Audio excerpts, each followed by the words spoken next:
2001 সালের 2রা মে টাউন ক্লাবে petrol bomb ছুড়ে আগুন দিয়ে পুড়িয়ে দেওয়া হয়েছিল। আমরা কি ভুলেছি? না, ভুলিনি। খাতায় ডেট আর টাইম দিয়ে লেখা আছে, সব হিসাব সময়ে হবে। গোপন খাতায় অপরাধীদের নাম তোলা নিয়ে হুঁশিয়ারি শুভেন্দু অধিকারীর। তিনি বলেন যে যারা পেট্রোল বোম ছুড়ে আগুন দিয়ে পুড়িয়ে দিয়েছিল তাদের সবার নাম লেখা রয়েছে। আর এখানেই উঠছে প্রশ্ন, গোপন খাতায় কাদের নাম লিখে রেখেছেন শুভেন্দু অধিকারী? আরজিকর মেডিকেল কলেজ ও হাসপাতালে মহিলা ডাক্তারের নৃশংস হত্যাকাণ্ড ঘিরে গোটা বাংলা সহ গোটা দেশ শোকস্তব্ধ। ব্যস্ত শহরের রাতে নিজের চেনা পরিসরে নিজের কর্মস্থলে মহিলা ডাক্তারের নৃশংস মৃত্যুকে মেনে নিতে পারছে না বাংলা। আর তারই প্রতিবাদে মেয়েরা রাত দখল করে। আহ্বান জানিয়ে যে প্রতিবাদ কর্মসূচির ডাক দিয়েছিল সোশ্যাল মিডিয়া, জানিয়ে ঝড় ওঠে সন্ধ্যে থেকে, তাতে দেখা গেল বিপুল সাড়া। বৃহস্পতিবার সকালে পূর্ব মেদিনীপুরের নন্দীগ্রামে স্বাধীনতা দিবস উপলক্ষে বিজেপির পক্ষ থেকে পতাকা উত্তোলন করা হয়। আর সেই অনুষ্ঠানে উপস্থিত ছিলেন রাজ্যের বিরোধী দলনেতা শুভেন্দু অধিকারী। তিনি তারপর বক্তব্য রাখতে গিয়ে দলীয় বিষয়ে বলেন, 2001 সালে 2রা মে টাউন ক্লাবে পেট্রোল বোম ছুড়ে আগুন দিয়ে পুড়িয়ে দেওয়া হয়েছিল। আমরা কি ভুলেছি? না, ভুলিনি। খাতায় ডেট আর টাইম দিয়ে লেখা আছে, সব হিসাব সময়ে হবে। শুভেন্দু অধিকারী কি বলেছেন শোনাব আপনাদের।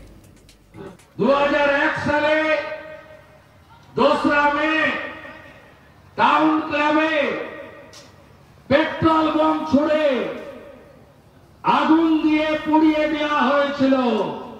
আমরা কি ভুলেছি? না, ভুলিনি। খাতায় লেখা আছে ডেট আর টাইম দিয়ে, সব হিসাব সময়ে হবে, সব হিসাব সময়ে হবে।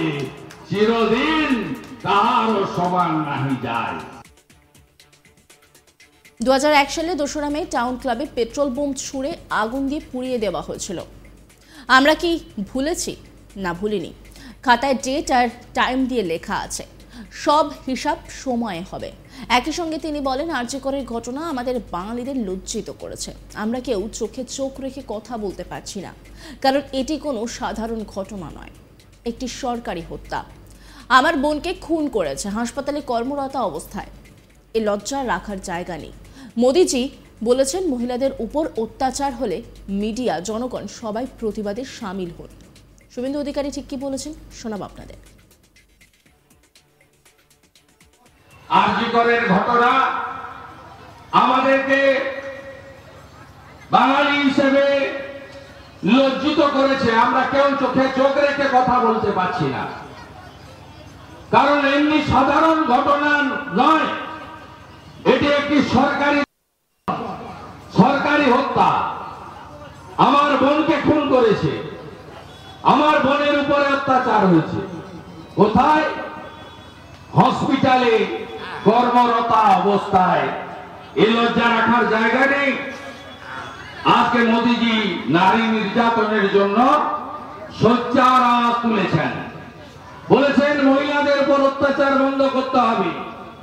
মহিলাদের উপর যখন অত্যাচার হয়, মিডিয়া, জনগণ সবাই প্রতিবাদে সামিল হন, কিন্তু যখন অভিযুক্তকে সাজা দেওয়া হয় তখন কেউ সেভাবে প্রচারে আসে না। অভিযুক্তকে এমন ক্যাপিটাল পানিশমেন্ট দিতে হবে, ফাঁসির মঞ্চে ঝোলাতে হবে, যাতে এই যে কাজ করা থেকে ভবিষ্যতে এরা দূরে সরে থাকে। দ্বিতীয় কথা তিনি বলেছেন, ভারতবর্ষকে কমজোর করার চেষ্টা হচ্ছে পরিবারবাদ আর জাতিবাদের মাধ্যমে। এ থেকে বেরিয়ে আসতে হবে। আর তিনি ঘোষণা করেছেন, চোরেদের জেল যাত্রা অব্যাহত থাকবে, না খাউঙ্গা না খানে দুঙ্গা। তাই মোদিজির এই বক্তব্য সংকল্পকে নিয়ে আমাদের এগিয়ে যেতে হবে এবং আমাদের সকলকে ভালো থাকতে হবে। আরজিকরে শান্তিপূর্ণ আন্দোলন যারা করছিল তাদের উপরে সংগঠিত হামলা হয়েছে। আমরা এর নিন্দা করি। ট্রাকে করে কামারহাটি থেকে নির্দিষ্ট মানুষজনকে নিয়ে গিয়ে হামলা করেছে শাসকেরা। কলকাতার মানুষ দেখুন কোথায় বসবাস করছেন আপনারা। আমরা তো আগে থেকে প্রস্তুত। অবিলম্বে আরজিকর ক্যাম্পাস যেহেতু ওখানে ওই জায়গা বাহিনীর নিয়ন্ত্রণে নেওয়া হচ্ছে। আর গতকালের পরিকল্পিত হামলাও তদন্তের দায়িত্ব সিবিআইকে দেওয়া উচিত। কারণ গতকাল প্রায় 1,500 থেকে 2,000 একটি বিশেষ সম্প্রদায়ের শান্তি বাহিনীকে হাওড়া থেকে, কামারহাটি থেকে এবং বেলগাছিয়া থেকে জড়ো করে হামলা করা এটা নিন্দার কোনো জায়গা নেই। আমরা নন্দীগ্রামের লোকরা হ্যাবিচুয়েটেড। আমরা হনুমান পূজার দিন হামলা দেখেছি, আমরা জানি এরা কি করে। আমি জিতেছি বলে এখানে হিন্দু লোকগুলো বেঁচে আছে, সব শেষ করে দিই। 2001-21 দেবব্রত মাইতিকে খুন করেছে, এবারের লোকসভা ভোটেও রথিবালা আড়িকে খুন করেছে। মমতা বলছে যে আদালতের নির্দেশে সিবিআই যেটি হয় ঠিক আছে, কিন্তু যেন দোষীরা যেন শাস্তি পায়, নির্দোষরা চায়। নিজে দফা 1 দাবি 1 মমতা ব্যানার্জির পদত্যাগ। দফা 1 দাবি 1 মমতা ব্যানার্জির পদত্যাগ। আমি এই রাজ্যের সব রাজনৈতিক দলকে বলবো কালকে স্তব্ধ করুন বাংলা। মমতা বলছে মন থেকে করুন, যেভাবে পারেন করুন, সবাই মিলে করুন, কাল স্তব্ধ করুন পশ্চিমবঙ্গ। দফা 1 দাবি 1 মমতা ব্যানার্জির পদত্যাগ। দফা 1 দাবি 1 মমতা ব্যানার্জির পদত্যাগ। কালকে 2000 বিশেষ সম্প্রদায়ের লোককে জড়ো করে ডাক্তারি ছাত্রদের উপর আক্রমণ করেছে, ক্ষমার অযোগ্য।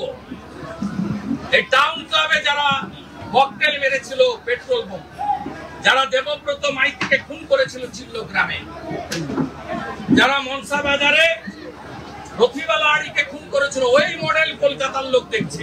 আমরা তো আগে দেখেছি, তাই নন্দীগ্রামের লোক ওদের ভোট দেয় না।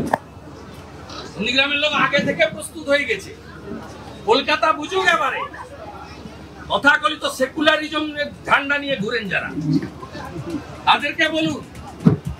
যারা বলেন না ভাই ভাই ভাই ভাই, তাদের